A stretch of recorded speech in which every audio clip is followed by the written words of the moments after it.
नमस्कार, आप देख रहे हैं लखनऊ का अभिमान न्यूज और मैं हूं आपके साथ ज्योतिका। आइए रुक करते हैं खबर की ओर।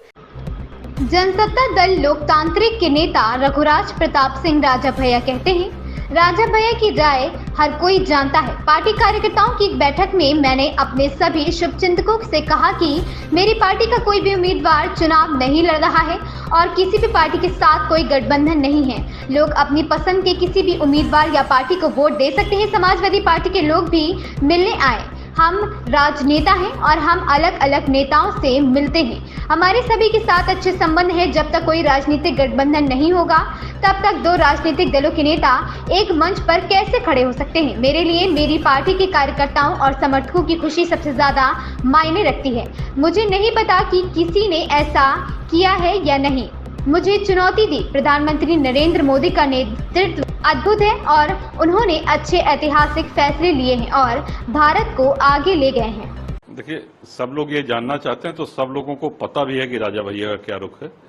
एक कार्यकर्ता सम्मेलन के माध्यम से हमने अपने सभी शुभेच्छुओं को ये कह दिया है कि दल का कोई प्रत्याशी मैदान में नहीं है और गठबंधन भी किसी दल से नहीं है।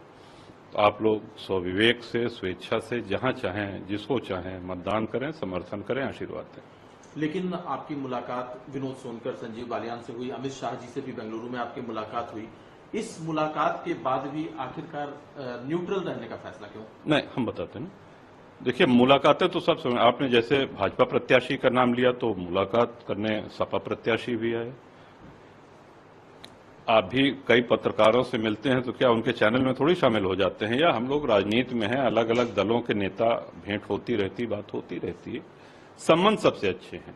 लेकिन जब तक दल का गठबंधन नहीं हुआ है तब तक एक दल का नेता दूसरे दल के मंच पे या कैसे जा सकता है ये?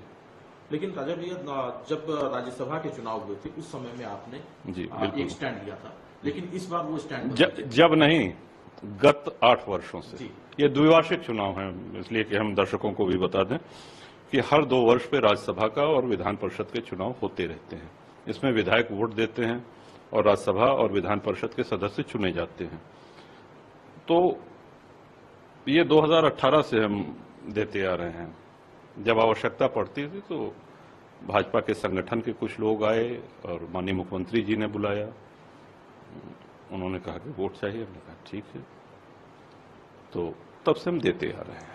लेकिन जो आपका स्टैंड है तो उसको लेकर के कार्यकर्ताओं में गुट बन गया है।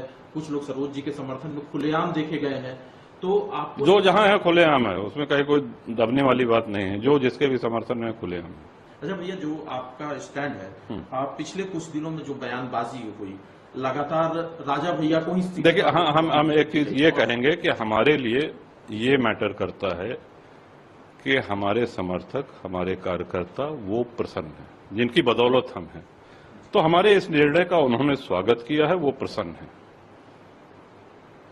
लेकिन जिस तरह से निजी तौर पर आपको चुनौती देने की कोशिश की गई, अनुप्रिया पटेल है, चाहे जो यहाँ से सांसद है विनोद सोनकर, या क्षत्रिय समाज को लेकर के कई बातें कुछ लोग हमको किसी ने चुनौती दी है ऐसी कोई जानकारी हमको नहीं है। और जो बयानबाजी है हुई है क्षत्रिय समाज को लेकर, उसको लेकर के कोई नाराजगी नहीं, यहाँ पे किसी ने बयानबाजी नहीं करी है। जो मोदी जी का नेतृत्व है या उनका व्यक्तित्व, उसको लेकर के आप क्या सोचते हैं? अद्भुत नेतृत्व है और भारत को बहुत आगे ले गए और बहुत से ऐसे निर्णय लिए उन्होंने जो अभूतपूर्व। इस खबर में बस इतना ही। बने रहिए लखनऊ का अभिमान न्यूज के साथ।